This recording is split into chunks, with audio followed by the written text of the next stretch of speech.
think we are live. Chair, we're ready. All right. Thank you. Welcome. This is the Ways and Means Committee meeting, 6 o'clock on Tuesday, June 16th. Virtual meeting due to COVID-19 pandemic. The public can join. You can see that on the youtube.com, and the public comment link is there at the bottom as well. We'll call the meeting to order at 6 o'clock and acknowledge that the press and the public have been duly notified of the meeting in accordance with the Freedom of Information Act. The first item is approval of previous meeting minutes. I've got one correction before we entertain a motion for approval. Nicole, I've never had to do this with you before. You're always so spot on, usually.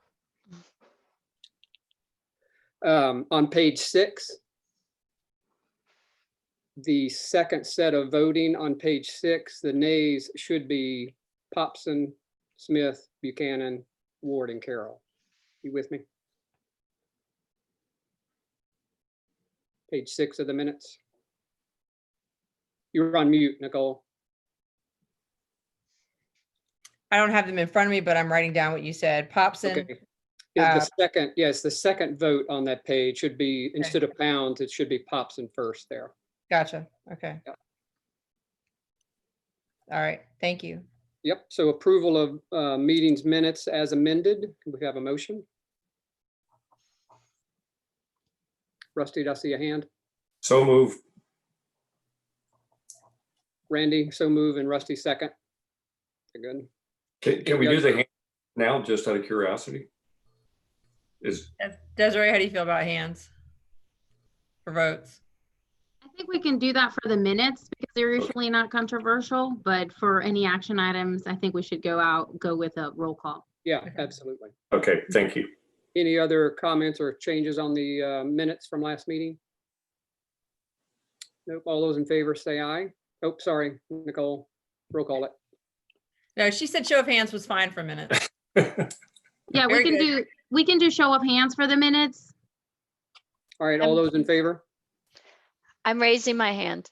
Unanimous. All right, very good. Thank you. Jimmy Ward is waving, but I'll take that as a raised hand. I think that's what we said, yeah. Citizens' comments have been distributed to the committee and will be included in the minutes once the minutes are approved and final. You've got your financial statements in your packet. So Debbie, if you want to take us through that, that would be great. Okay, so believe it or not, we have the May results to talk about. We are almost done with fiscal year 2020. The auditors came this week just incidentally to do their preliminary work. They will be coming back hopefully in August. Our plan is to have a finished audit to present at the October council meeting. Our fallback would be November, but definitely before the holidays. Y'all will recall that last year, the whole audit process got convoluted due to the malware attack. And so we want to get back on track with a timely presentation of the results. But going back to May, the big picture, total year-to-date revenues are $14,189,000, and total year-to-date expenditures are $13,928. So that's actual results. The forecast for FY20 that takes into account the impacts we think we're going to feel from COVID-19 would be a $2 million reduction on the revenue side and a $4.8 million reduction on the expenditure side. Now, some of that 4.8, as we all know, is just a timing situation where projects that we thought we were going to spend money on in 2020 have been shifted to 2021. But when all is said and done, I think we will be close to break even in total for 2020. Moving to the bottom of that page to talk about just the general fund in particular. 9.3 million has been collected against a budget of 11.5. So we're 80% of budget already collected. We do think that we'll see reductions in total for the year. So the updated COVID forecast is 11,071,000 compared to the budget of 11,567. So we think we'll be below budget on the revenue side in the general fund by about $500,000. On the expenditure side, we are 9.3 million expended so far this fiscal year. We expect to end the year at 10,748,000. So we'll be below budget on the expenditure side in the general fund by 580. So if those forecasts hold true, we'll have $84,000 in the general fund to be able to transfer out to the capital projects fund, which is what I forecasted, or wherever city council wants that money transferred to. For instance, the disaster recovery reserve fund. Going on to the next page. General fund cash, 3.7 thereabouts, compared to 3.6 this time last year. Total cash, all funds, is 20 million versus about 18 million last year. 97% of cash is invested at the LGIP at 1.0014%. And of the total $20 million cash balance, 8.6 is restricted. And that would include tourism funds and beach funds. And as we've talked about before, the beach funds are much more restricted than the tourism funds, but nonetheless, they're all restricted. On the fund balance side, right now, we're at $20 million, which is a slight increase over where we began the year. We expect to end FY20, if our forecast holds true, at about 19 million. Under the main notes, I think I've covered most of those. Of course, FY20 is forecasted to be impacted by COVID. We know we're going to feel impacts of COVID in FY20 and FY21. So far, we think that it's not going to be as bad as we were predicting this time last month. Beginning in May, when things opened up, economic activity immediately resumed. And for the second half of May has been pretty normal for this time of the year. So I've just used the example of the parking, the Front Beach parking. Front Beach parking revenues were $126,000 in May. They were zero basically in April, and 185,000 in May of 2019. So we're generating revenues, not quite to the same levels, I guess, as last year, but certainly better than we thought. Because last month, this time, we thought we might not have any revenue at all, parking related, for the rest of the year. I think we've talked about that. We'll talk about tourism revenues some more in just a second. $781,000 was expended on the public safety building repair project in May. So it's going well. It's definitely underway. And we have a $500,000 invoice or request for payment that has been received but not paid. We'll have a project worksheet to discuss about all that in a few minutes. So unless there are any questions on the May results, I'll move on. I have a Okay. question. I have Yes. a question about the parking in May, 126,000. Can you remind exactly how much time we were welcoming people back to the beach during that period of May that parking would have been in play? Ooh, I might need some help. the checkpoints came down. Chief, I'm pulling it up now. It would have been mid-May, early May. Yes, I'm pulling. So Susan, pulling- probably about 3 weeks worth of parking would just So- rough estimate. Okay. I mean, yeah, that's what I was trying to figure out if it was 2 or 3 weeks. I mean, honestly, 126 in the shorter time, compressed time frame is makes you think that we were, in those weeks, we were making more money than usual, potentially, for those Right. weeks. yeah, I mean, I think anecdotally, and my perception was that once we opened up, there was some pent-up demand and there were a lot of people here. It was That's what I either May figured. 6th or May 7th when we It was- opened it up. It was May 6th. That is, Oh, yeah, okay. May Okay. 6th. Okay. So it was a longer period than I realized, but oh, Mhm. okay. That's right. It was Mother's Day weekend, but Mother's Day weekend was a little chilly. So Correct. we really didn't see the surge until another week. Okay, Mhm. thank you. Hey, Mayor, did you have something? You were on mute. I didn't know if you had a question or comment.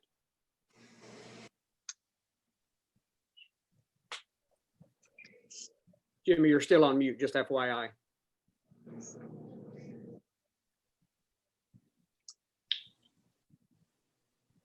Is it Jimmy Ward? Jimmy Carroll, sorry, Okay. Mayor. Is that better? There you go. Eder. Thank I you. had I had no Okay. questions. Thank you. Yeah, and I know, Debbie, thanks for running through that. You know, from where we sat at our last workshop in April, I mean, significant improvement, and we'll look in a minute how we've changed our forecast for fiscal 20 and draft 4 of the budget for 21. So Debbie, thank you for turning May results quickly for us. Sure. Okay, so Ron, can you flip to the tourism schedules? All right. Ooh, yeah. There you go. Stay right there. So this is kind of a new rendition of the tourism schedules that we normally present. This was the basis for the forecasts that are included in draft 4 of the budget. If it's not highlighted at all, that's actual results. So we have actual results in the FY20 column through April. And that would be April county collections that we received in May. And what I've added is a column to the side called heads and beds, because I have to constantly remind myself what time period we're talking about and what is the timing difference between when someone stays here and when the city would see that accommodation revenue. So that is the little cheat sheet column that I've added to all the schedules to keep us all kind of up to date on how the timing differences work. So if somebody came and stayed here in March, and we know that we closed down mid-March, those taxpayers paid in April. The county collected it in April, and then the city gets the check from the county in May. So that makes sense, right? The $26,422 is about half of the year before. March, we were down halfway through the month, so that kind of tracks. Similarly, April, we know that the city was locked down for the whole month of April. So we're forecasting 0 accommodations revenue for that period. And then for June, or county collections in June relate to May heads and beds. So we think we'll be back to 50%. And then starting in the July revenue, June heads and beds, we think we'll be 25% behind where we were the prior year. So, you know, we're in the middle of June now. Look around. How busy do you think our short-term rentals are? Again, my perception is they're very busy, but we're using a 25% decline to be conservative. And we're continuing that throughout all of FY21.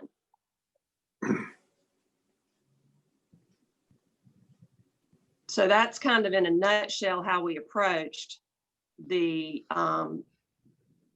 FY21 budget. And Ron, if you'll advance one. So state aid tax, I have a question. I'm sorry.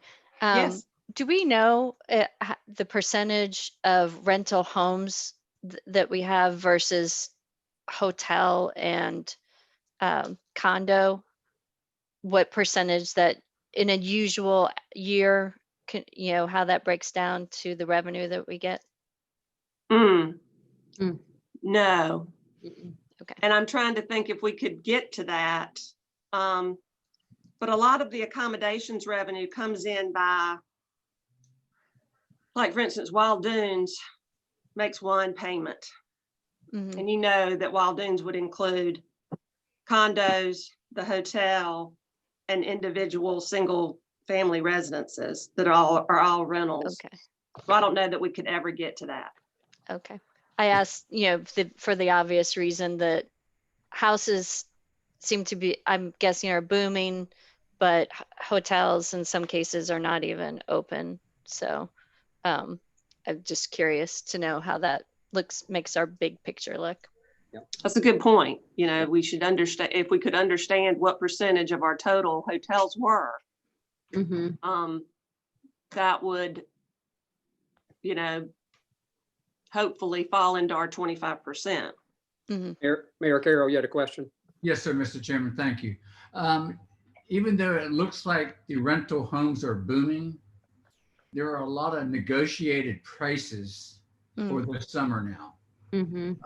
There were a lot of cancellations, and a lot of people came and called and wanted to negotiate the prices that were advertised that we used to get that we're not getting this year. So even though it's booming, it's at a Gotcha. reduced rate.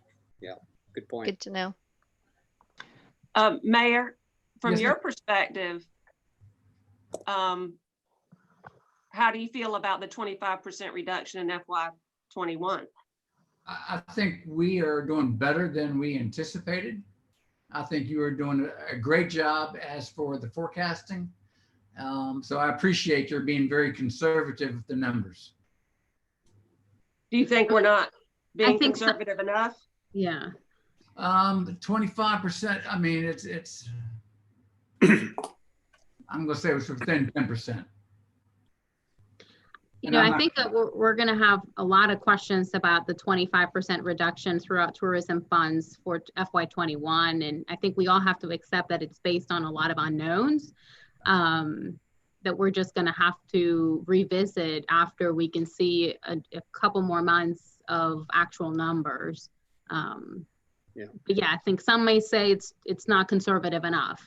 And at this point, we don't know. It obviously will depend if we see a resurgence in the fall and the winter, and what impacts we'll see as a result of that. Yeah, Jimmy Ward, question. You're on mute, Jimmy.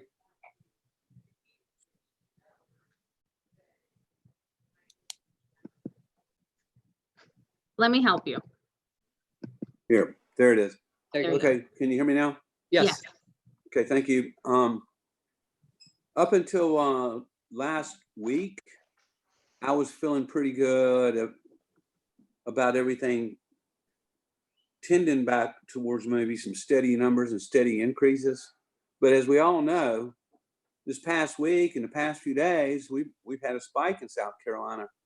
So I don't want to say it, but I'm concerned about the future if this spike is going to increase and what it's going to mean for our bottom line. So I think in the big picture of things that the council should be ready and willing, the first time and I can remember, to consider revisiting the budget a few months from now if things do not come to a plateau. I'm just concerned about what I'm seeing in the spike. And South Carolina is having one of the highest spikes per the population in the entire country. I don't want to scare anybody with that. I think that's just the facts. Yeah, and Jimmy, I totally agree with you. And I think that's been our plan all along. We wanted to see where May came in. And if you remember, our first set of forecasts were pretty dire. I mean, there was a lot of red, 100% reduction, 75% reduction in future months. So we've certainly backed off of that. And I agree with your comments around the spike. What I think we're seeing is where some of us have had some conversation around, people are doing kind of staycations, if you will. They're doing driving trips. So we're getting a lot of Southeast traffic.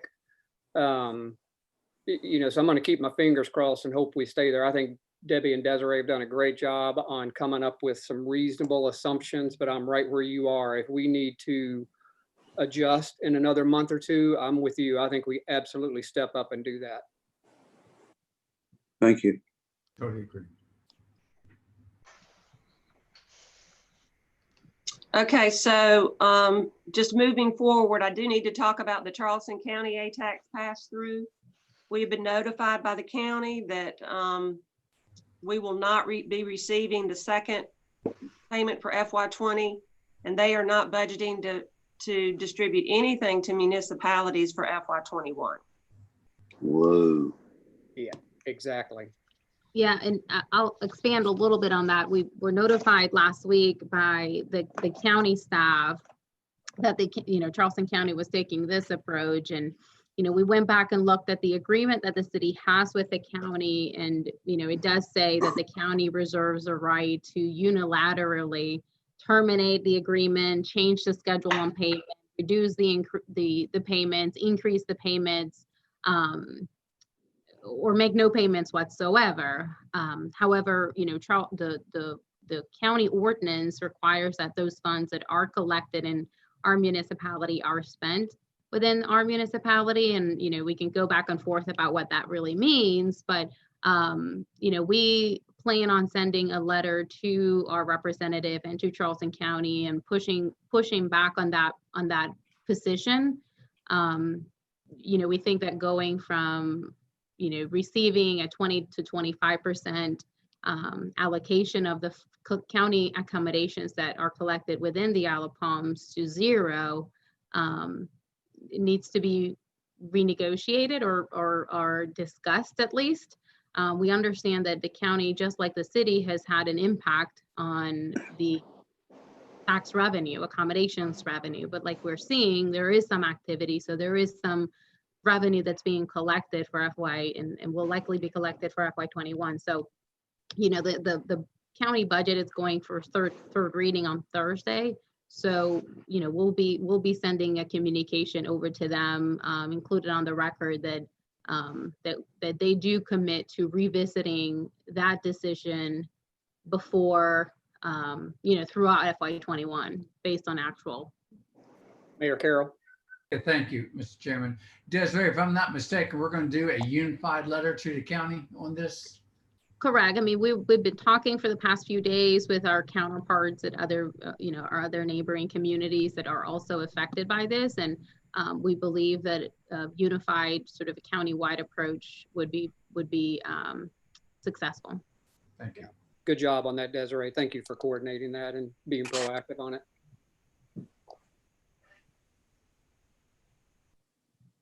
Okay.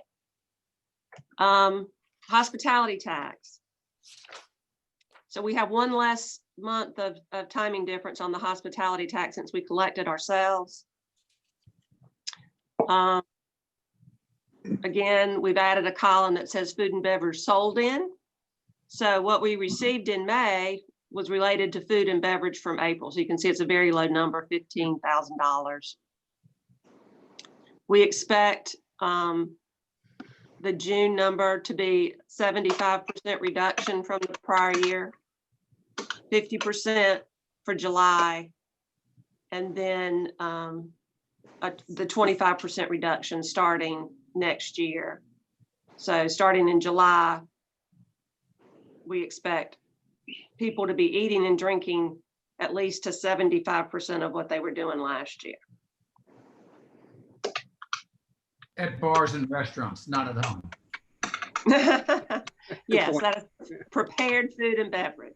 Yeah.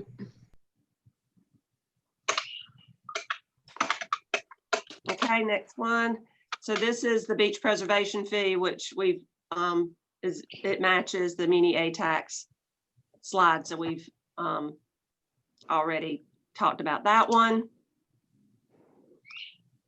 Local option sales tax. Again, this isn't accommodations related, but they are kind of tied together. So in March, or for when sales, March sales, we are assuming are going to be 50% of what they were the March FY19, then 75% for April, a 75% reduction for April, because again, we were pretty much closed, but there was some, grocery store activity and that type of thing. And then in May, we'll go back to 50% and then 25% from July on through next year. And at the bottom of this page is a summary of the changes, or a comparison of the draft 3 revenue forecast for these items to draft 4. So we're picking up approximately $800,000 or $900,000 in FY20 compared to where we were this time last month, and another $800,000 in FY21.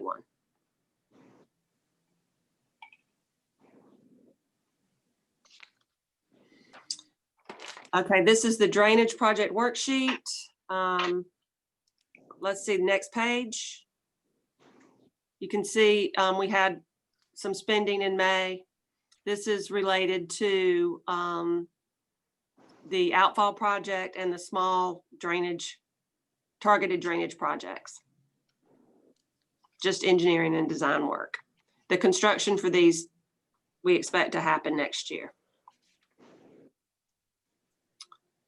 Next, public safety building repair. I know this is kind of small. We did have expenses in May. The payout number 4 and 5, as I mentioned earlier, almost $700,000. And then the payout number 6, which has been received but not yet paid, is $549,000.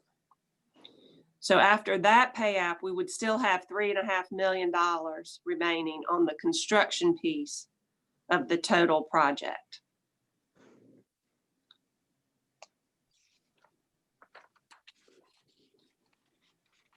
Any questions?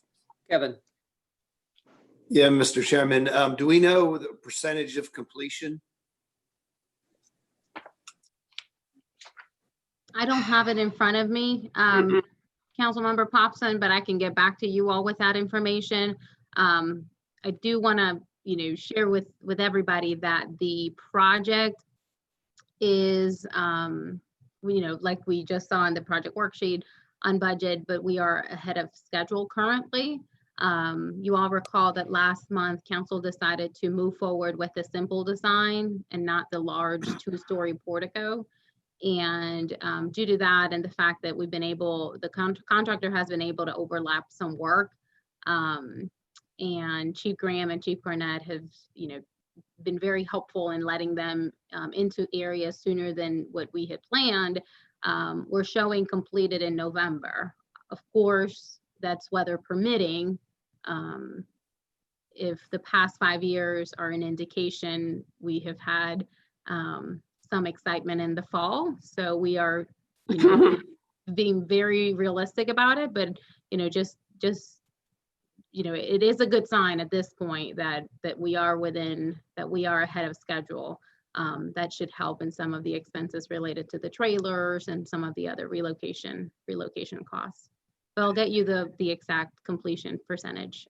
Yeah, I wanted to compare percentage complete to what we've paid them so far. So we're not outrunning the money. Or No, what's yeah, and we have that information. I just don't have it in front of me. It's fine. other questions for Debbie from a result standpoint? Perfect, Debbie. Thank you. Sure. Excellent work. Thank you. Yeah. I think, Debbie, you and Desiree, I think the change of assumptions and the shifting midstream, I think you guys have done a really nice job of presenting us with a decent forecast. I don't think it's really heavy aggressive, or I don't think it's really bad the other way. So I think you guys have done a really nice job with this. So thank you for doing that. Mhm. Thank you. Debbie, anything else on results or worksheets? No, not unless there are any questions.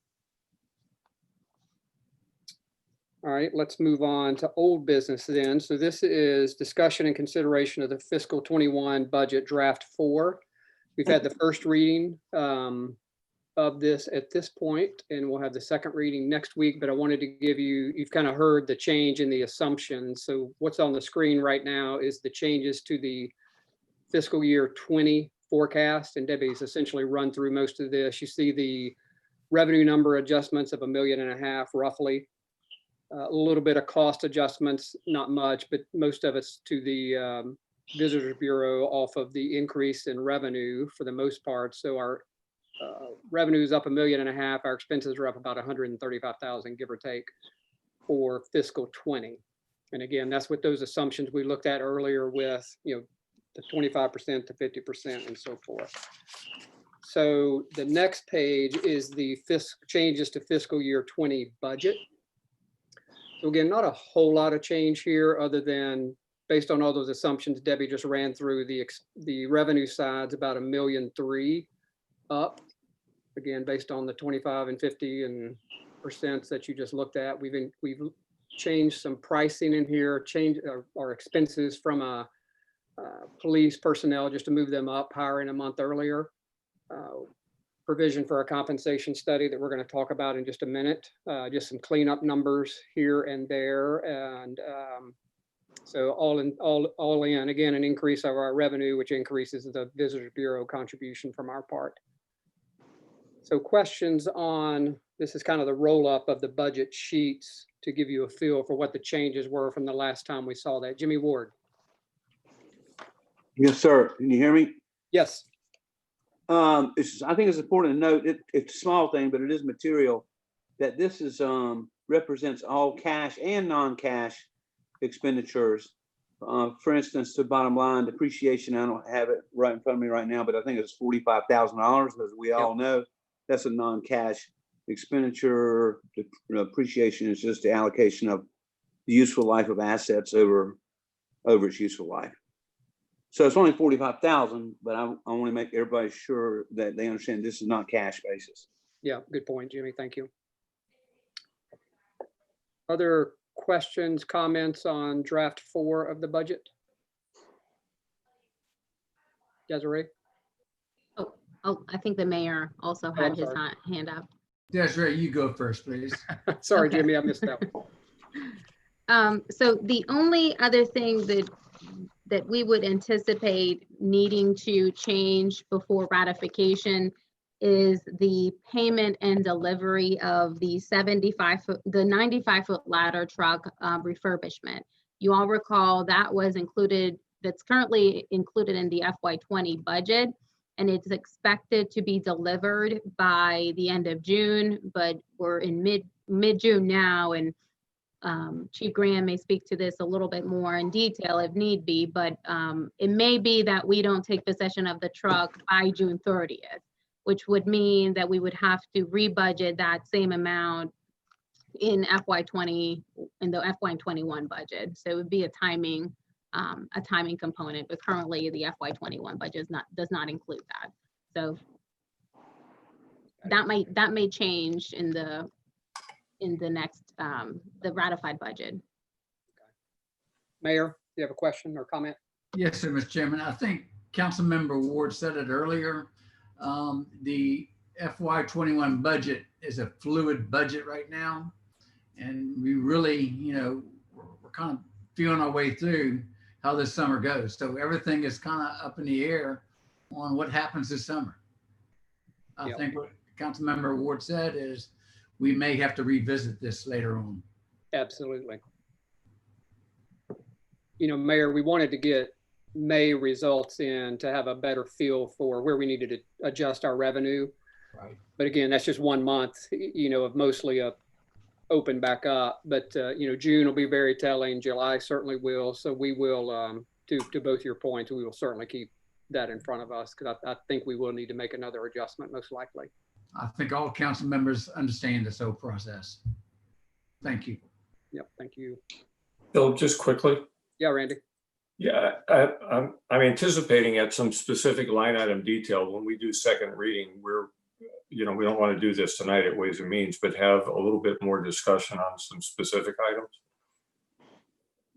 And this, I have some very specific questions. They're not large, about items that are in the budget that we may not wish to have in the budget, both for the current year and projected years.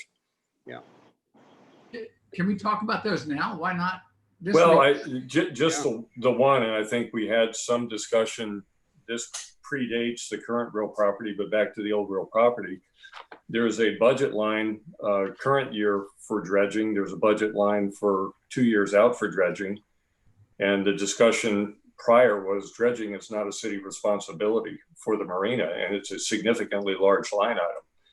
And I think we ought to be clear as a council where our responsibilities under lease terms are for the marina and where they are not. I'm, clearly not as concerned about the current $20,000, but there's a $700,000 budget line item as we look at what we need to do for dock repairs that we're weighing the whole consequence of expense down there for that. Yeah. And Randy, Desiree and I had a conversation today, and there's been an Army Corps conversation, and she talked to the guy's name escapes me. Kirby Marshall. And I think, Randy, to your point, the 20,000 is just the study to see, where our hot spots are and what we need to do if we need to do dredging. The 750 out in 22 or 23, is a placeholder. And Desiree, again, and I had this conversation today. So Desiree, I don't know if you want to hit some of that first or. Sure.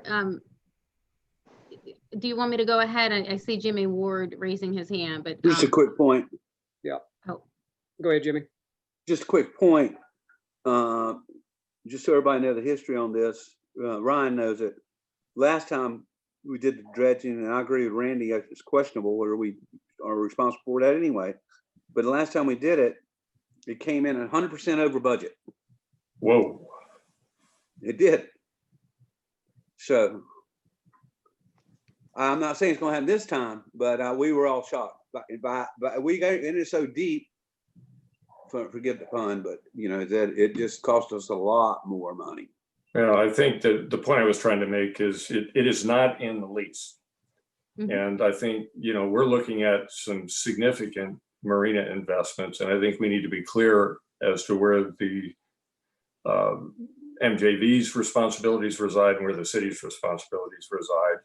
And in the context of, are we going to be given a dredging permit? So looking at the current expense line, I think the intention was, Desiree, please correct me if I'm wrong, mm-hmm. but the intention was if we were going to permit the docks, that we looked at it in total and understood that, we would potentially be applying for dredging permits, but there is a chance, and more than a significant chance, that we will not be given dredging permits. So yeah, let's give an update on that, Randy, because I think we've got some not late breaking news, but at least some updated Army Corps news that we can share with council. Okay. Desiree.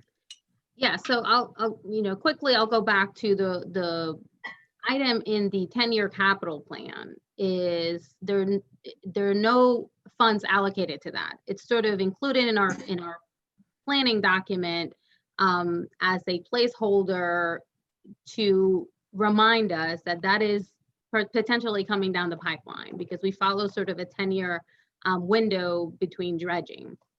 Of course, ideally it would have been ideal for the city to do the dredging project in coordination with the dock rehabilitation project. However, the data did not support moving forward with dredging this year, because there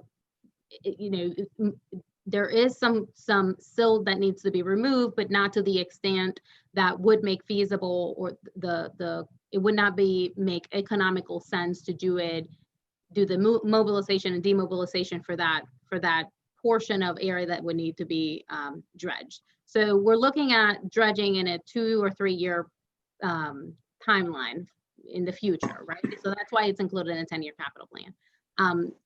We have had the funding scenario that the city has pursued for dredging in the past has been the city pursuing the permitting, because it's easy as the governmental entity to get permits. We don't think it's going to be impossible, and these, based on conversations with Kirby, based on conversations with the Corps, it may be challenging. What permitting process hasn't been challenging for us with the Corps and with the OCRM? So we recognize that. The Army Corps has implemented some tighter controls about their spoils basins, but that's not the only alternative that is available of the location to dispose of that material that is disposed. So there's a lot of talk that we need to be having. There's a lot of relationship building that we need to be having with the Corps. Also, this is a really great opportunity to partner with some of these stakeholders in the around the marina, you know, the Walden Scott Harbor, DeWeese. They're going to have a need to dredge as well. And I think it's a great opportunity for the city to pursue permitting, because again, it's easier for us to obtain that. But then the funding scenario could look very different than what it has looked in the past. You are correct. The city's not in any lease obligation to do dredging, but has paid for dredging in the past. So I think that's the reason why it's in the 10-year capital plan. But does not mean that the city, by having it in the 10-year capital plan, does not mean that the city is committing to spending that money.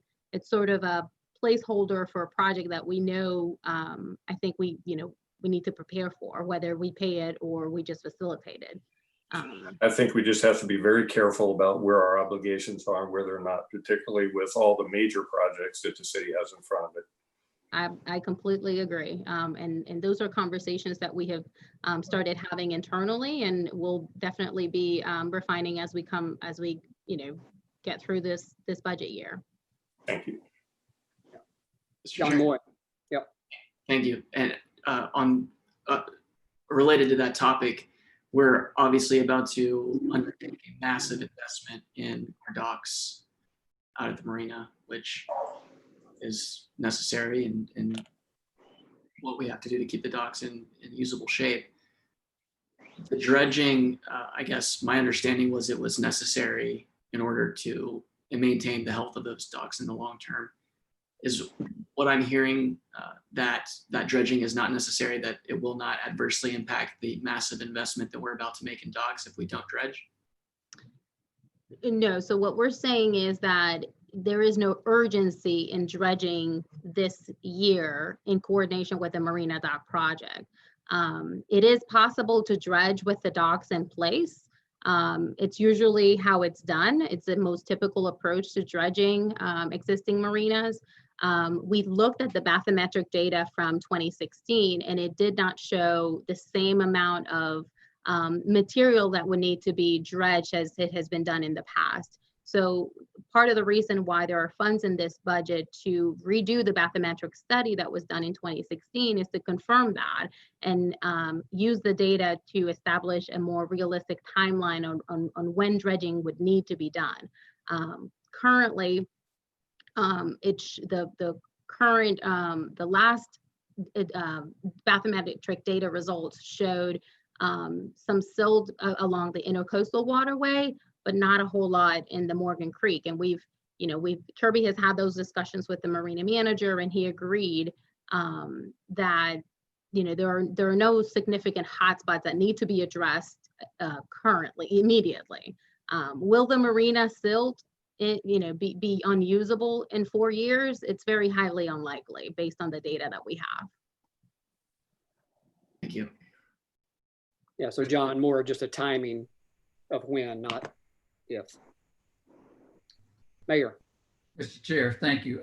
Desiree, I'm glad you brought up about the stakeholders, and I would hope that we're talking to all the stakeholders as we go along now, because we were all doing it at different times, and it's much easier to set up one time than it is at 4 different times. Yeah. Mm-hmm. And I think the Army Corps of Engineers is making it more difficult to use their spoil site. So we got to be very careful on using it as sparsely as we can. Mm-hmm. I'm guessing that 100% overrun would look a lot more if we had to truck it out to a landfill site. Yes, they have tightened those control and the ability of the spoil basins to outside users, non-Army Corps folks. But there are they have improved their spoil basins along the intercoastal waterway and, closer to our marina. This helps our position, right? Because it adds additional capacity to what that spoil site could hold. But it is not the only option. There are other options that may be more costly, but there are other options that the city could explore should it become difficult or unrealistic to get a permit, which we don't believe we're at that point yet, based on our conversations. Other questions on that? And Mayor, I'm where you are because we need to have second reading next week. So if there are other items in the budget we need to talk about, we might as well do that tonight. If anybody else has other The items. big one. Okay, I agree. Excuse me, I have a question, Mr. Chairman. Susan? We had previously talked about exploring using, paying for some of the public safety building with bond money, I believe. What kind of information did we get around that, or was the decision that was not a good way to go? Yeah, have not decided that yet. I think we've got a topic coming up in just a minute about our bond issue and looking for some help there, but I think that is absolutely still on the table, Okay. Susan. And I think some of it, we were having that conversation when we were forecasting 100% reduction in revenues and really had a need to preserve cash, which we may still have it, depending on how the summer plays out. So I think that is absolutely still on the table, but more a fall-ish kind of decision, Desiree or Debbie, unless y'all disagree. No. Okay, thank you for the update. Sure, thank you. What else on the budget? Norma Jean, you have a question or you're just twirling? Perfect. Desiree, I'm assuming we need a motion and vote on this tonight? The committee may want to make a recommendation to full council for ratification of draft 4. You may recall that the last recommendation was draft 3. Yep. There are some changes included in this draft. So this one would be presented next week to council for ratification. And again, the only change that y'all may see from what you're looking at right now is that timing difference on the 95-foot ladder truck refurbishment, depending on when we receive it. Yeah. I think I would feel better about taking an approved, voted on budget to council next week, if that's all right. So if we can have a motion for this draft 4 fiscal 21 budget. Sure. John, a second. Oh, Mayor? sorry, I had a quick. Oh, sorry, John. Hey, you flinched, man. You're approving it. Yeah. I know there's some new business items that are going to impact the budget. Would we be better off covering those? They are so small, in my opinion. Okay. Yeah. I'm good making that motion, by the way. John made the motion, Mayor second, if y'all are still good with that. Any other discussion on budget?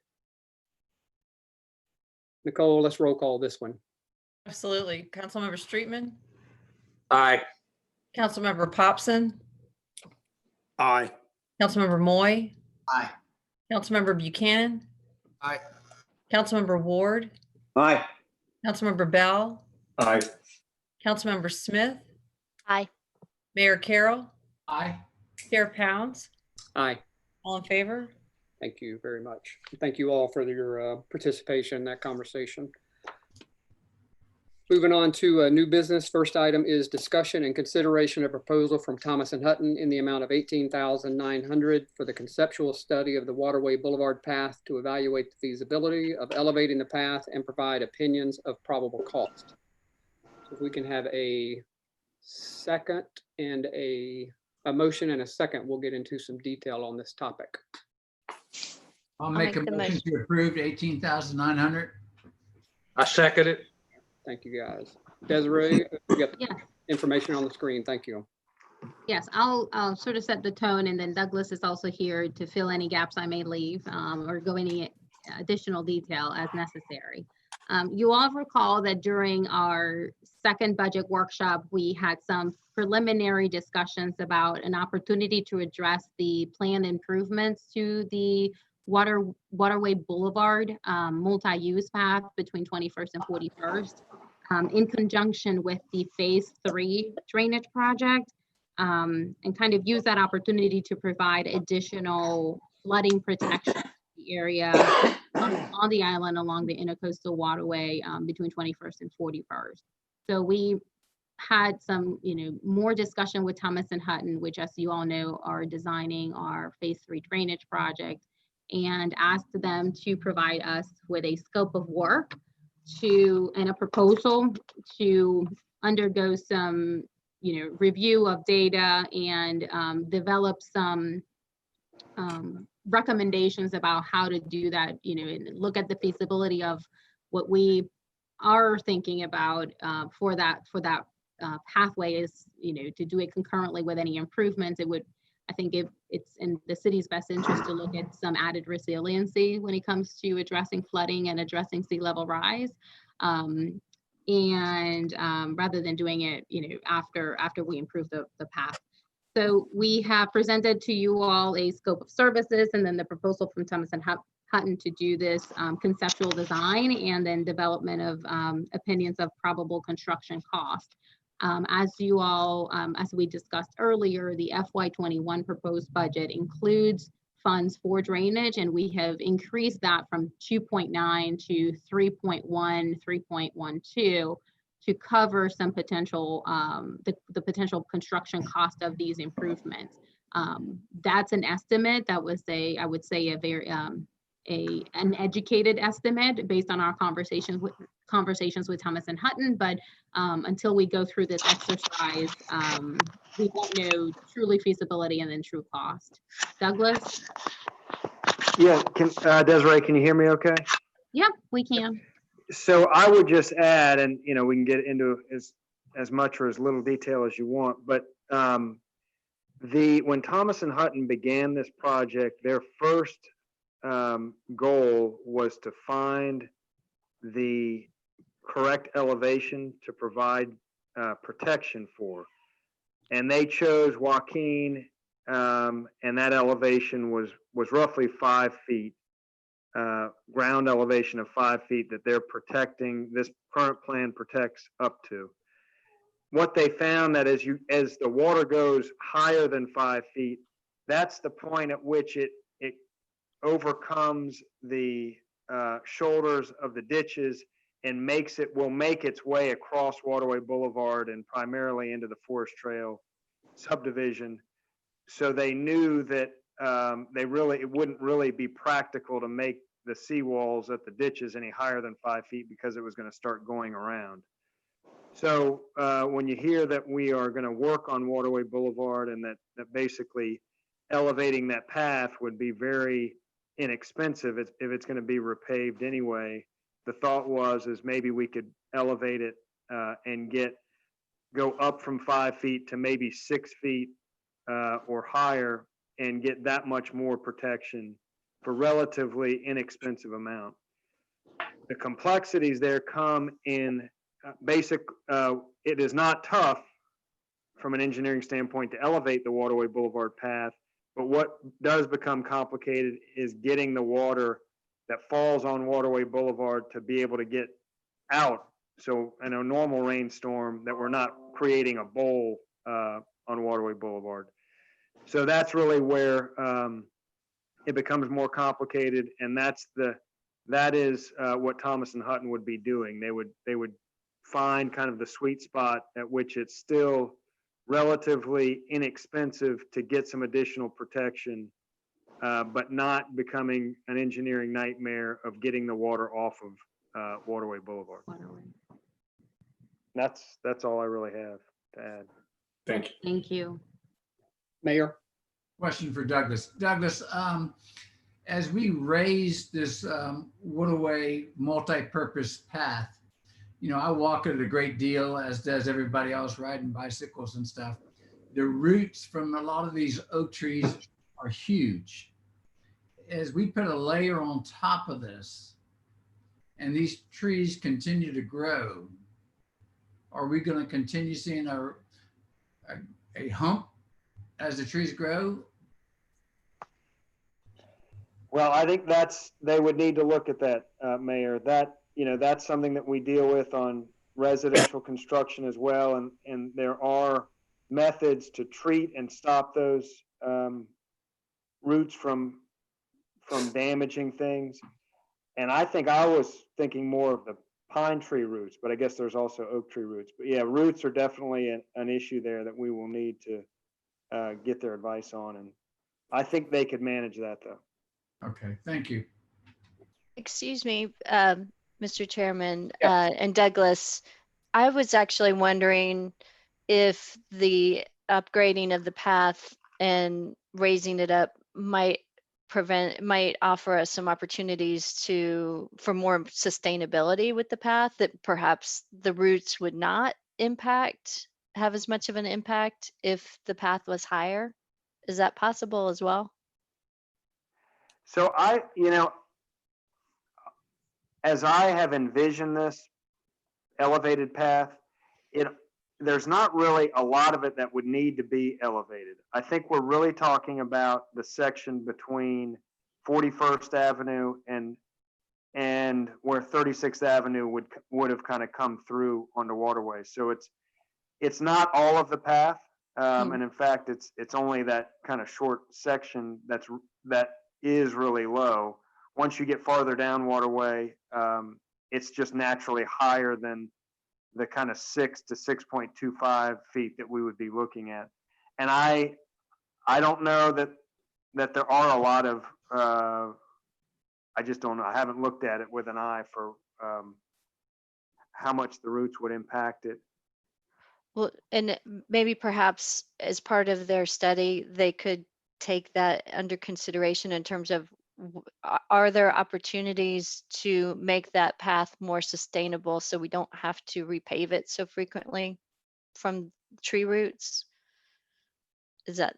Yes, I think that's certainly a good idea. And I mean, Douglas, that's what we're paying this 18.9 for, is to let these folks give us a feel for what needs to happen based on our parameters. So that's correct. I don't know that they had tree roots at the forefront of their mind, but we will certainly put it there. Super. Thank you. Yep. Any other discussion? We've had a motion and a second. Nicole, you want to roll call this one, please? You're on mute. Sorry, Councilmember Smith, Aye. Councilmember Ward, Aye. Councilmember Bell, Aye. Councilmember Popson, Aye. Councilmember Moy, Aye. Councilmember Buchanan, Aye. Councilmember Streetman, Aye. Mayor Carroll, Aye. Chair Pounds, Aye. all in favor? Thank you very much. Item B is consideration of proposal from Pleasant Places in the amount of $70,500 for citywide landscaping services. Again, if we can get a motion and a second, we'll have some discussion. I see Robert's joined us, so maybe we'll make that motion. I'll make a motion to approve the proposed I'll second. acceptance of Thank Pleasant you, Lands. John, Randy. Desiree or Robert, y'all want to give some background and history on this one, please? I'll set it up, and then Robert will speak to some of the details, since he did a lot of the assessment of the proposals received. So the city has had a contract with the Greenery for about 3 years. The city was notified about a month ago that they were not interested in renewing the contract at the same rate. Luckily, we weren't interested in renewing it either, so that worked out. And we put out a request for proposals, advertised it according to the procurement code, and received about 8 proposals back for citywide landscaping services. Your packet includes the bid tabulation and the request for proposals. It's included. It's it's not in the packet, but it's on the website. It includes a full scope of services services that we require for, of a landscaping company to perform on island-wide. So after receiving the proposals, the staff, mainly Robert and Donnie, narrowed it down after reviewing those responses, and then met and talked to some of them, and then are coming back to us with a recommendation to enter into an agreement with the Pleasant Places in the amount of $70,500. So Robert, do you want to speak a little bit on this, just overview of the scope and your assessment of this new potential contractor? Sure. So yeah, we went through, I guess, the 8 proposals that were submitted. Like you said, narrowed those down to basically 2 companies. We had familiarity with one company as far as doing a lot of our irrigation work outside from the greenery, and just some other general landscape duties. So we're familiar with them, but also with Pleasant Places. I was real familiar with the work that they do due to the complex that I live in Dunes West, and the work is excellent. But boiled, those that came through, one was considerably higher than this one. Pleasant Places fell in the budget, which I felt was right on line. Had a site visit with them, even after the fact that they've already submitted a proposal, and what they had to say was right in line with the way I would want the city to be, handled as far as the landscape contract. So I feel confident if they do the same quality work that they do here in my complex, that we really won't have a problem with that. Thank you, Robert. Any questions? Sure. Questions, anybody? You've got some of the bids in your packet. Kevin? You're on mute, Kevin. Can you hear me now? Yes, sir. All right, Mr. Chairman. So yeah, not really a question, just I wanted to mention that I've dealt with Pleasant Places for over 20 years in Brickyard, Hamlin, and Dunes West. And just always found they're very professional. They did the install and the maintenance. Their service work has always been excellent, and again, very professional, and they stand behind their work. So they're a good company. I think they would do well. That's great, Kevin. Thank you for that. Just one clarification, Yeah, Chair.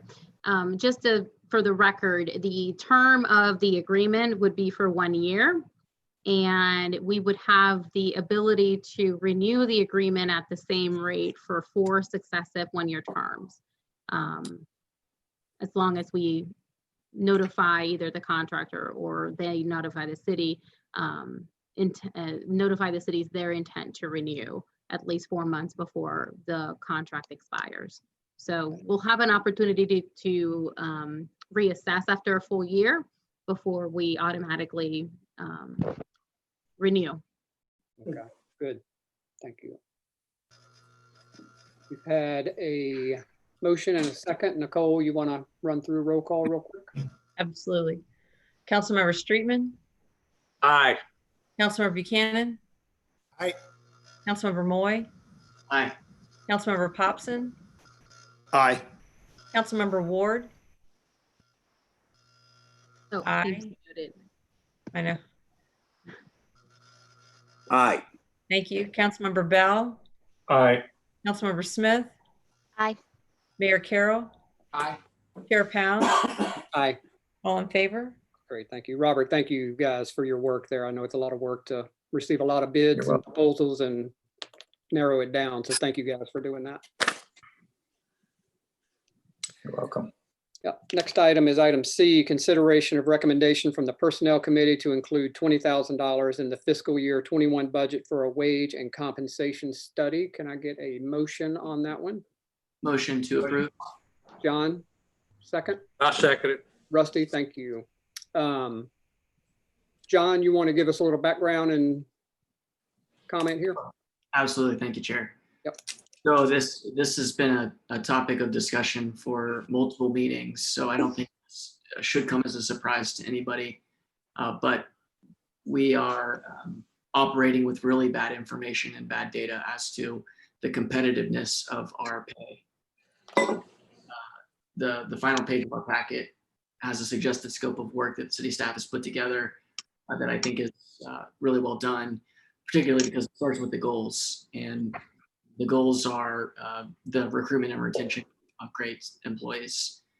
And this type of effort, this study is going to have some pretty easy measurable ROI when you think about the cost to recruit and train new employees. And so what we're trying to do is make sure that we're offering a competitive wage that attracts the right people to the city and then keeps them here.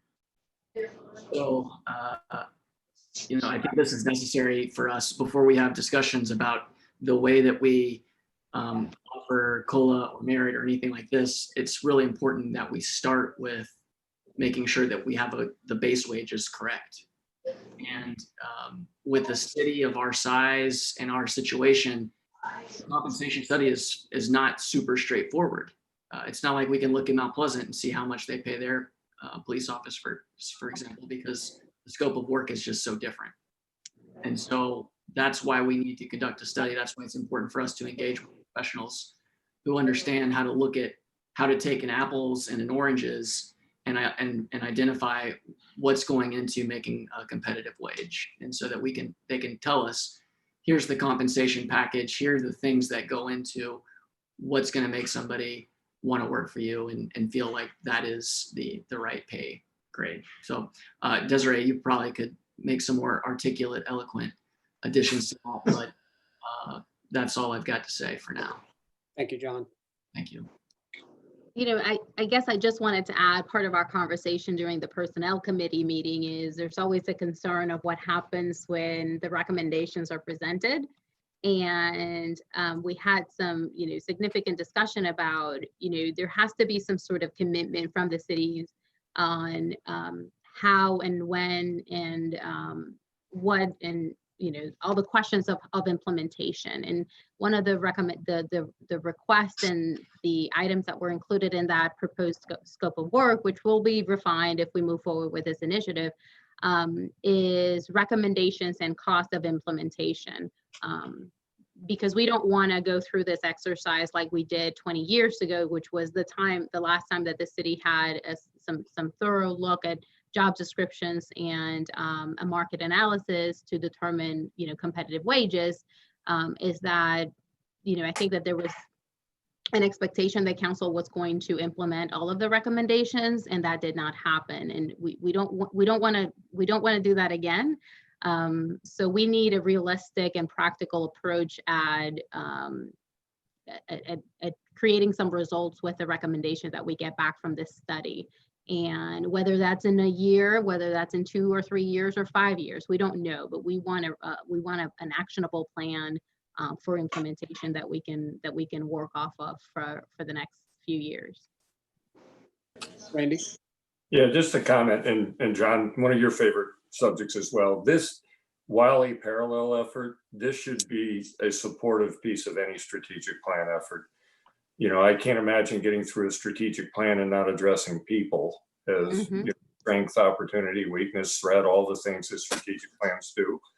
So, for that purpose, and I had discussed this earlier with Desiree, as long as we have somewhere that we're going with this, and we don't know where that's going to be. I mean, it could be some redesign of organizational structure over time. None of this is an event, it's a process. So, I think it's a step in the right direction in terms of strategic planning as well. Yeah, good point. Mayor? Thank you, Mr. Chairman. And I totally agree. If we're going to go forward with this, the morale for our employees is the council is not listening to them and we're not supporting them. So I think by doing this and going around and looking at all of the surrounding communities, we're probably going to find that it's going to cost us a good bit of money. And we're going to have to be ready to spend that money. As Desiree said, it may not be the first year, it may take us 3-5 years to get to that point, but we have to be willing to do it because our employees are our best assets that we have and we need to maintain them. Excuse me. Oh, Rusty, I'll let Rusty go. Yeah, thank you, Mr. Chairman. Yeah, we discussed this at length, of course, in the Personnel Committee, and I agree with all the points that's previously been made. And another point to make is it's, in discussing this, it's been, as I understand it, it's been decades since we've really done any in-depth study in regards to wage and compensation. And so this analysis is long overdue. I can tell you that in the private sector, you go through and you do something like this every 4, 5, 6 years, do a thorough analysis just to benchmark and see where just kind of level set against other companies in that particular case. And, in our case, what we need to look is other municipalities and those that are in our sort of our demographics as much as we can to see how competitive we can be. This is a long-term approach, I think. It's not something that you do and you just jump in there and pull more. It will take time to go through that. It will take time to analyze, job analysis, job descriptions, that sort of thing. But it will be, I think, time and money well spent. And at the end of the day, as I think Randy said, it needs to tie right back to the strategic plan as well. So I'm in favor of this. Thank you. Thank you, Rusty. Susan, question? Thank you. Two things. One, I listened to the Personnel Committee audio and appreciated the points that were made, especially the fact that there's a cost to turnover that is not readily apparent, but certainly can be painful. So I think that this is a good proactive approach. And my second point is just, while this may be assumed, the scope of work for the consultant, I maybe would recommend that it include consideration of travel times between the island and communities where many of our employees live, as a factor in how we need to adjust our salaries. Jimmy Ward. Well, can you hear me? Yep. Yes. Okay, thanks. Like to remind you, 20 years ago when they did the study, it was a unmitigated disaster, and it got everybody really upset. I appreciate John's hard work on it, but if we say, well, we're going to implement this thing in 2, 3, 5 years, the employees are going to say, most likely, the council's dragging their feet. Why can't we get our money now? I'm just concerned it's going to cause a lot of discontent within the troops. If the wages come back and we're vastly under, as the mayor's pointed out, where are we going to get the money? These are very uncertain times to do this at this time. I don't think it's a really, really good time. And what if it comes back and says that we're overpaying people? And are people going to say, well, they're going to cut my pay? So John's not smarter than I am on these matters, but I just see a lot of pitfalls at this present time. Thank you. Other mayor. One last point. How long is this going to take to do? And knowing that we're working on our budget for next year, when are we going to implement it? I don't have an answer to that, Mayor. I can tell you that I have seen timelines of other similar initiatives in other municipalities, and they vary widely. I think we have to be realistic with timelines, 6 to 8 months potentially, maybe less. That would be wonderful. But there's a lot of research and a lot of discussion and work that needs to go behind and complete the whole scope. We would issue a request for proposals. We would, go about it, and issue a competitive process. And, the Personnel Committee, I'm sure, will take a lead role in evaluating proposals and refining the scope of work.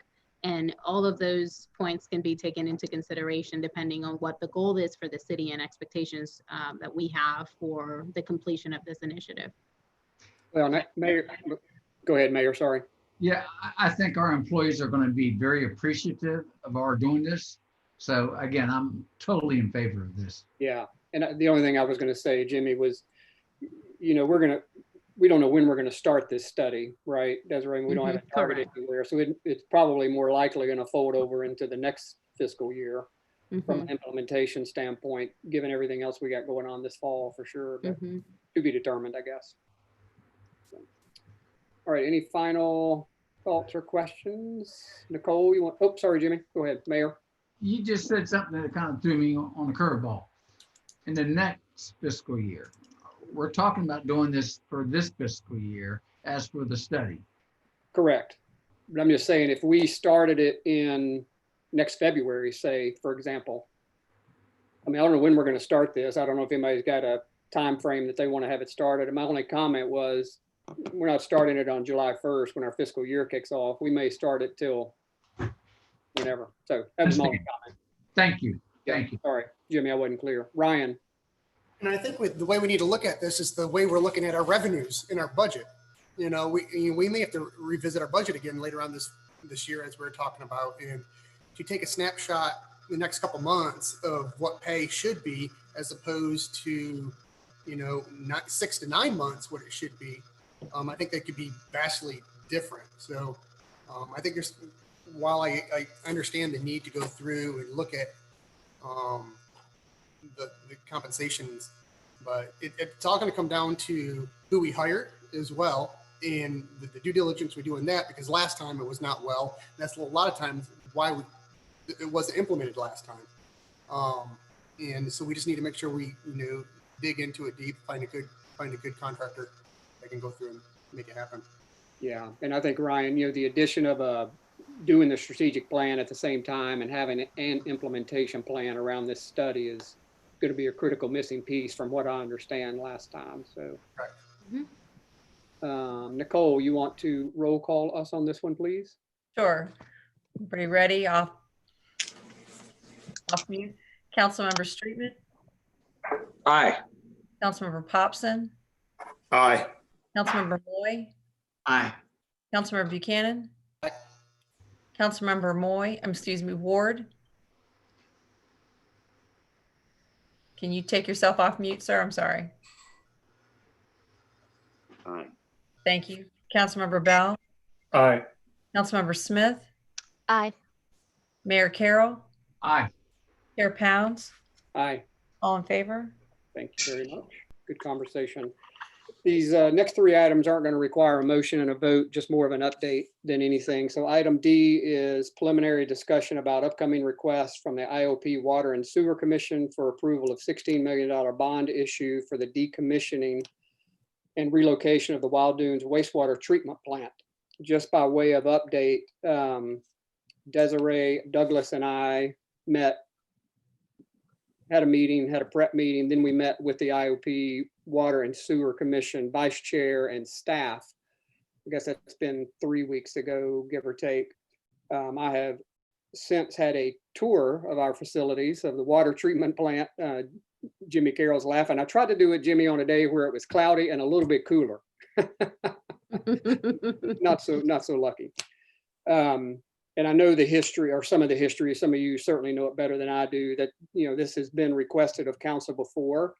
These folks will be coming to us formally in July to have a request and a discussion and a presentation around this $16 million offering. Again, assuming everybody knows this, the Water and Sewer Commission has to come to the city to ask to borrow money. So that's why they're coming to do a presentation next month.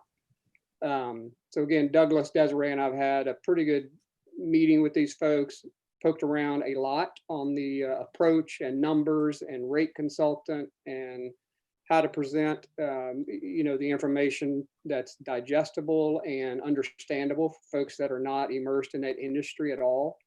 So I'm hopeful that we will have a really good presentation from them next month when they come and formally ask that. And Douglas, I know you're still on, or Desiree, if you want to add some additional commentary to that. No, I think you did a wonderful job at setting it up. We had, during our conversation internally with the staff, we had a lot of questions about the kind of information that we know that council is going to want to see before making a decision on the bond issue. How is this going to impact ratepayers, and they should be having that information. They're getting that information finalized from the rate consultant this month. So we should have all the information that we need for council to be able to do a very informed decision on their request for approval of that bond issue in July. So, we're going to be working behind the scenes with them, preparing all those materials for council. But just as an FYI, this doesn't show up in the city's books. It is just an approval of that bond issue. And yeah, I mean, there's some history behind it, but we'll go into a little bit more of the details next month when they are with us to present. And they have also extended an invitation to other members of council who would want to take an opportunity to see firsthand the old plant and the plant that they're decommissioning and relocating, and then a tour of the most recent location at Waterway Boulevard. Yeah, Randy and John, hang on one second. Douglas, anything you want to add to that? No, I don't have anything to add. Okay, thank you. Randy, go ahead. You're on mute. You're on mute, Randy. It's been a long time since we had the council discussion in the prior presentation, but just a couple of very specific requests. They had put a lump sum $16 million before council the last time. And it was discussion about what was absolutely required, which, we know we've got some issues with the Wild Dunes plant, and what was for future growth. But a lot of the, I guess confusion is the best way to put it, is it was for future growth. And while we don't have a water and sewer plan going forward, if we don't take the detail and lay it out as to what we absolutely have to do, what's a future investment, and what's the impact on the current sewage plant connected homes. We had a lot of conversation around, what the impacts on bills would be when, if you're connected to the plant, you're roughly 50% of your bill.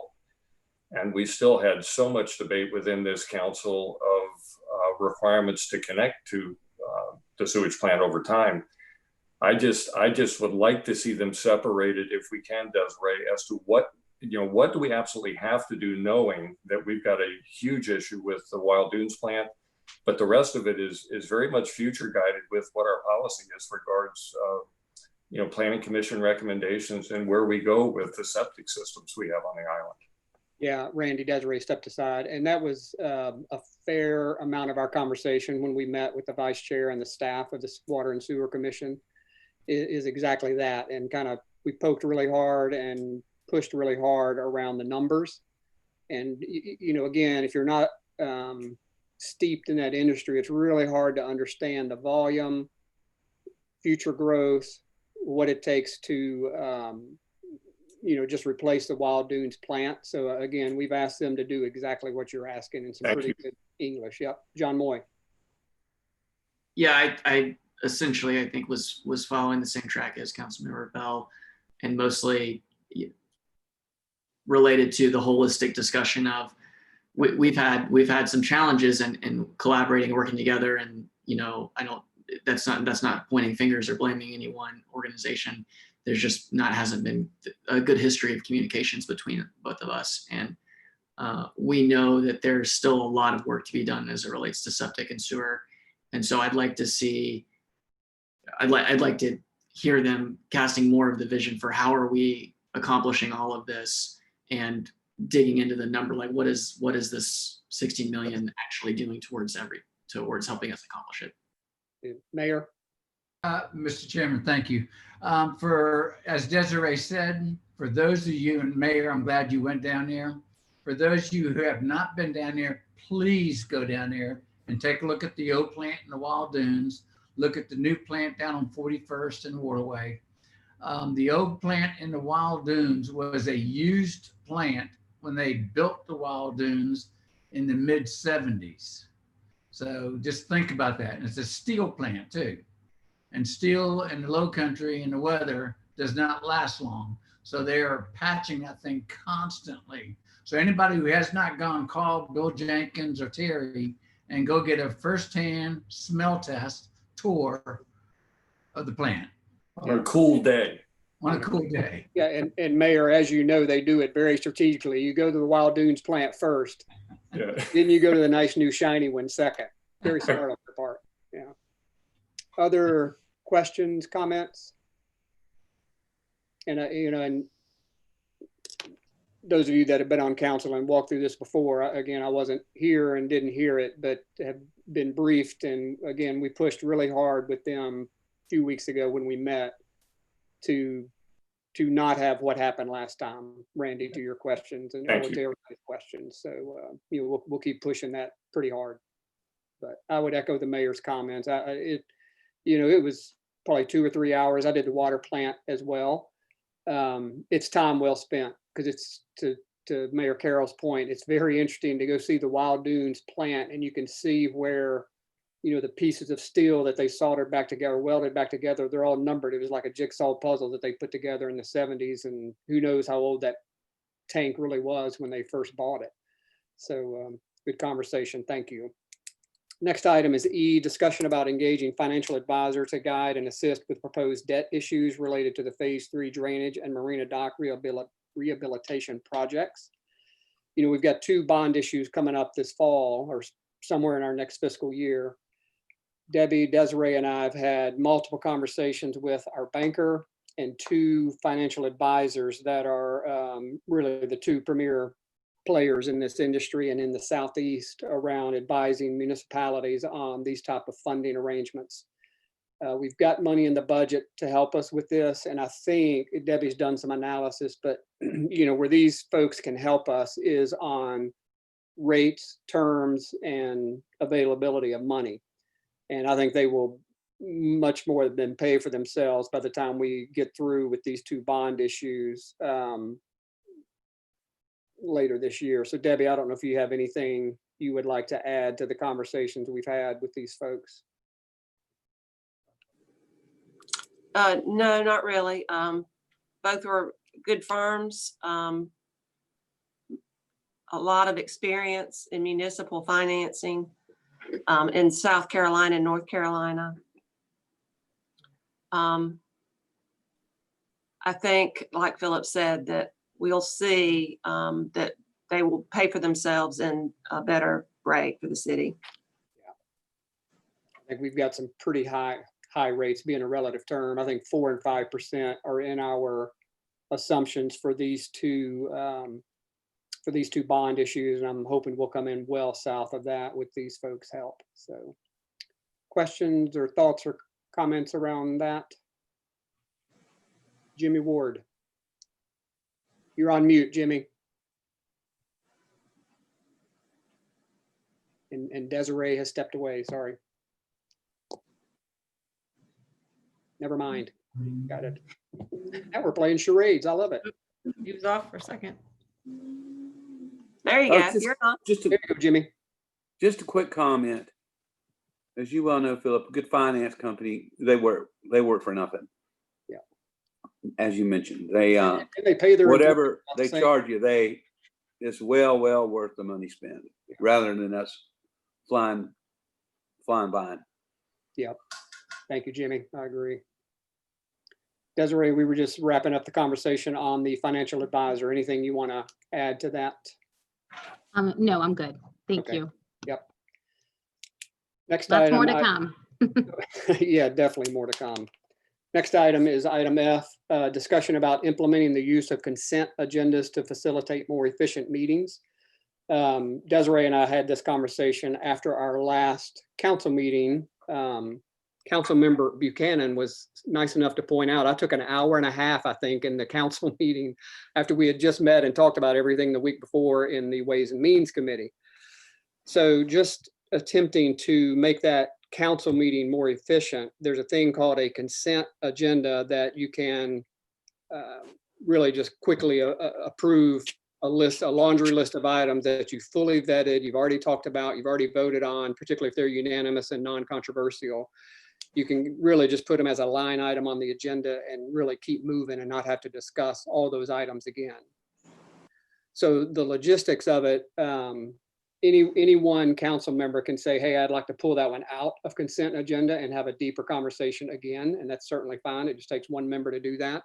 So it's not like you're trying to shut down conversation or stop conversation. You're just trying to speed the efficiency. When you think about some of these items we've talked about tonight, to take them back to council next week, which we will, because we have to make a change in our setup next week. But next week, we'll run through all these items again, when, a lot of these we could just approve very quickly and easily based on our conversation. So Desiree's had some conversation with the MASC folks. Number of folks around us use this consent agenda scenario. We'll have to make a change at council next week to make it effective for the next month if we want to do this. So Desiree, I'll let you take a little bit more commentary. Yeah, and I'll just clarify that our code is very specific about the order of business, particularly the agenda for city council. So our recommendation would be that council amends the code to add the use of consent agendas to that order of business. And we would be amending section 13-10 order of business, particularly I think it's D, order of proceeding of the city council. So that would be our recommendation. Robert's rules does provide opportunity for the use of consent agendas, but just to, do it right, I think it should be included in the code. Usually it's used for routine issues like Chair Pounce was mentioning earlier. For example, the approval of the minutes, usually non-controversial unless they're unless there's an amendment, although I wouldn't say that's controversial, but doesn't necessarily require the motion, second, discussion, and for minutes, that's really just a few seconds, but you start adding all that up and you can really, find some efficiencies in the way that the meetings are run and how long they typically last. And I think Chair Pounce had some questions about the fact, why are we including the same discussion that we just had last week under the city council? And because Ways and Means is a committee, all recommendations voted at the committee level go through council one more time. So there may be some opportunities to include some items that are approved unanimously through Ways and Means at council and then just approved by consent. And like, it was mentioned earlier, there's always the opportunity, just one member can say, no, even though I voted one way last week, I want us to unpack it a little bit more. I have some more questions, and it would immediately be removed from the consent agenda. Mayor Carroll. Yes, sir. Thank you, Mr. Chair and Desiree. And to all of our chairs of our different committees, instead of reading our minutes verbatim, there's a lot of things we can cut out of our meetings, like the number of people or the number of tons of trash that were picked up. We can streamline our meetings a lot just by hitting the high points. And typically the way that, typical meetings happen at council is, since we are including the draft minutes of each committee meeting in the packet, unless there are action items that require an action from council, it's usually referred to back to the minutes, unless anybody has any questions about an update or there's a hot topic issue that we want to talk about. But usually that's how other folks handle it. Obviously, we have a lot of folks that watch the city council meeting, and I think it's a great opportunity to update in some projects. But, Nicole and I have talked before about, the way that they do it at Folly and some of the other meetings. And there are opportunities to maybe shorten our city council meetings. Although we all have so much fun here, I know, but I think we've had some folks that do want to entertain some changes. Mr. Chair. Yes, sir, Ryan. The irony of us trying to discussing shortening the meeting by extenuating the discussion of how to shorten the meeting is kind of funny in itself. It's a Dilbert cartoon, man. Yeah, it is. But anyhow, and that's why I brought that up. If we have to go through code and make code changes to make consents or unanimous consents, that's fine. I tried to push this thing a while ago to move meetings along so we're not all having to take roll call votes, and anytime maybe a little education process on how that goes through, but it's in everybody's Robert's rules, and anytime we can utilize those processes to move meetings along, I'm up for it. Yeah. Randy. A procedural question. So if the council member objects to consent on a particular item, is that done during the meeting or is that done as the agenda is published? What is the process for that? Both ways, Councilmember Bell. You could do it at the meeting and it doesn't necessarily, it doesn't change the outcome. It could still be discussed. Just a process question. Yep. Jimmy Ward. I think it's the best idea that I've heard in a long time. And Hang on, let me mark my calendar. Hang on for that real quick. it's the best idea that I've heard in a long time. I know everybody's got something really important to say, but sometimes I feel like it gets repetitive and everybody gives a speech. Here I am giving a speech about something else. So again, Dilbert cartoon, but we don't necessarily have to give the same speech at every meeting on every single topic. I mean, I think we're getting our point across, and we're all really have active lives and obligations, and whatever we can do to make the process efficient, then I am all for it. Yeah, and Jimmy, I think Ways and Means, as you well know, and since it's all council, it's very repetitive, and Ryan reminded me of that last month. It's just, very true. Very true. Sorry, Excuse Susan, me. yep. I have Yep. one quick thing just to keep in mind with transparency. I think the staff has been doing a great job in promoting committee meetings on social media and in other ways. Really, there's so much conversation and deliberation that goes into this particular meeting, Ways and Means. The more we can do to spotlight that beforehand and after, I think is good for the public to be aware of what is going on in this committee ahead of the full council meeting, where at this point, then they will also be hearing a little less discussion than they would have in the past. Yeah. And Ryan, you'll have to find something else to make fun of me about. Oh, no. Good. Other questions or comments, thoughts?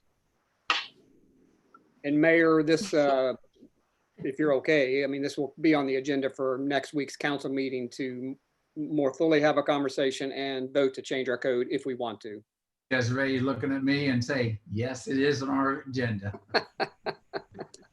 She's already got it typed in.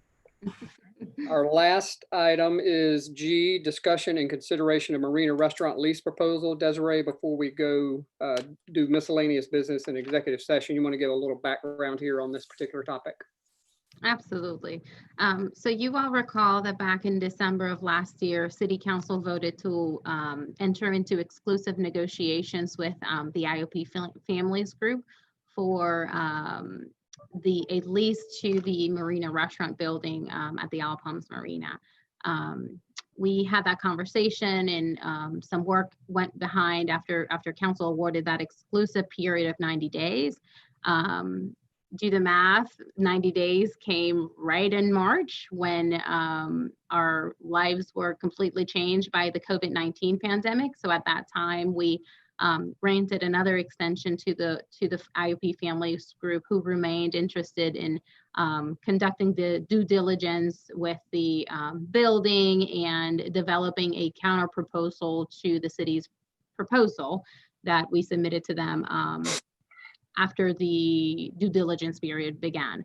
So we have received, last week, we received another proposal from a response to the city's response from the IOP Families Group that we would like to discuss with full council and include our real estate consultant and our city attorney. And since we will be discussing matters related to contract negotiations, those discussions are protected by the Freedom of Information Act and allow council to have those discussions freely in executive session.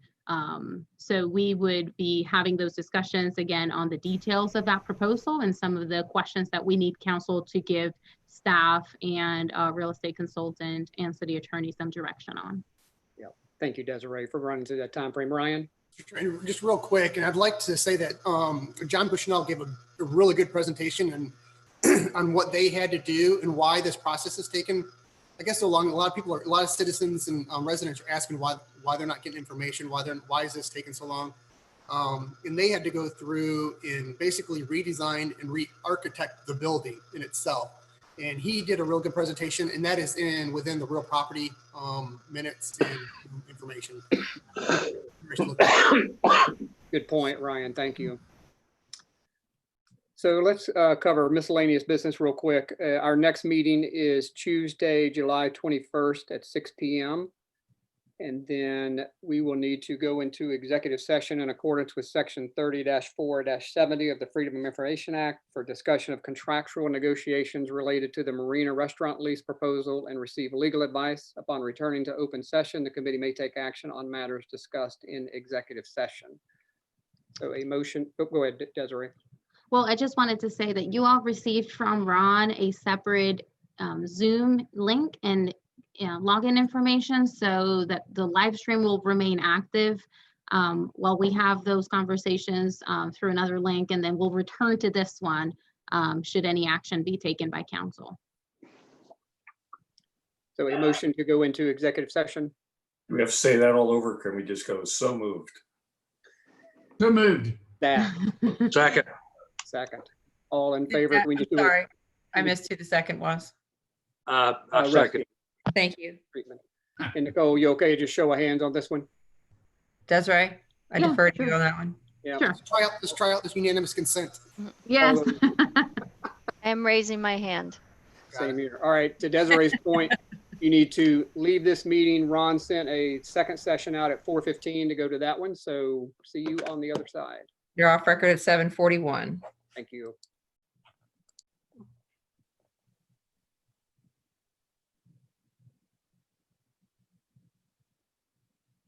Hey, Jimmy. Yeah. So at the bottom of your page, you should have a red button that says leave. No. Got a red button that says live at the top. No, at the bottom. Look at the So I see Ron Hannah's screen. I just turn it off. no. So see where you see mute, stop video, participants, or share screen. There should be a Don't have red any of button that. there. I don't have any of that. Okay, let me see if Ron can exit you from the meeting. Why don't I just sign off and sign back on? Sure, that may work. Let me try that. Okay. If you don't hear from me, call me. I'll call you. All right. Let me.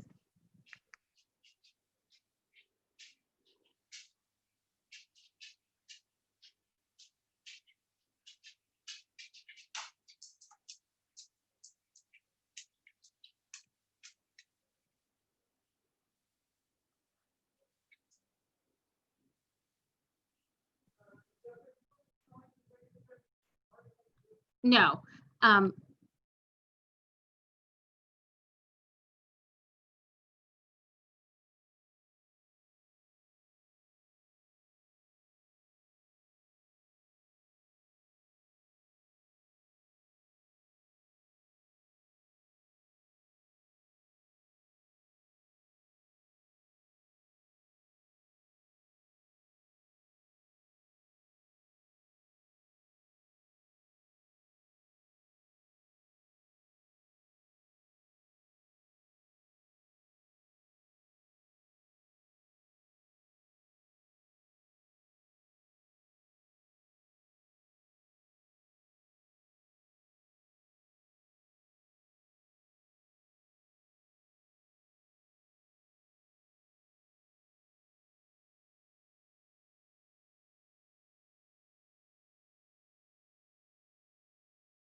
Okay.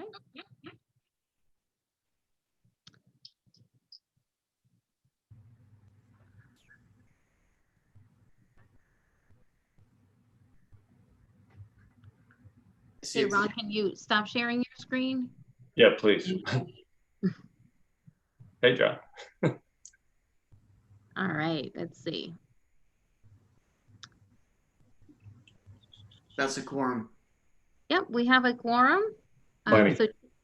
Yeah, Chair Pounds, you may proceed. We're Very live. good, thank you. It's 8:46 and we are out of executive session. Randy, you want to provide us with a little recap motion, please, sir? Yeah, I'd like to make a motion to proceed, to have the administration proceed with our real estate representative, John Chalfie, to reply to the families group, recognizing that no decisions were made during the executive session.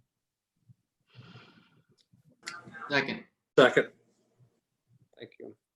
Okay, so let me, since Nicole is not here, I'm just going to restate the motion and which was made by Councilmember Bell to proceed as recommended by staff and by the real estate consultant for discussions in executive session. And that motion was seconded by Councilmember Moy.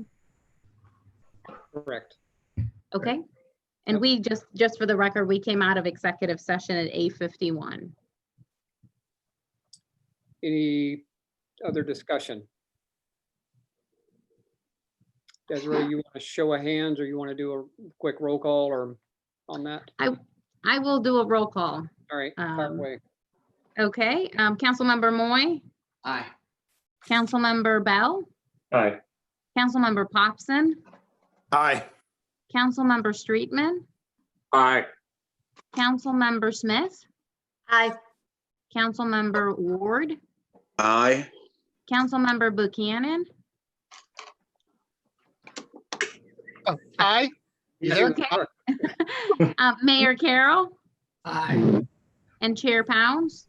Aye, Motion passes. great, thank you. Our last item is a motion to adjourn. Ryan? Motion to adjourn. Second. Kevin seconded. All those in favor? Aye. Thank you, Aye. everyone. Thank you. Have a good night. All right. Less Good than night. 3 hours, Mr. Chair. Hey, hey. Uh-oh.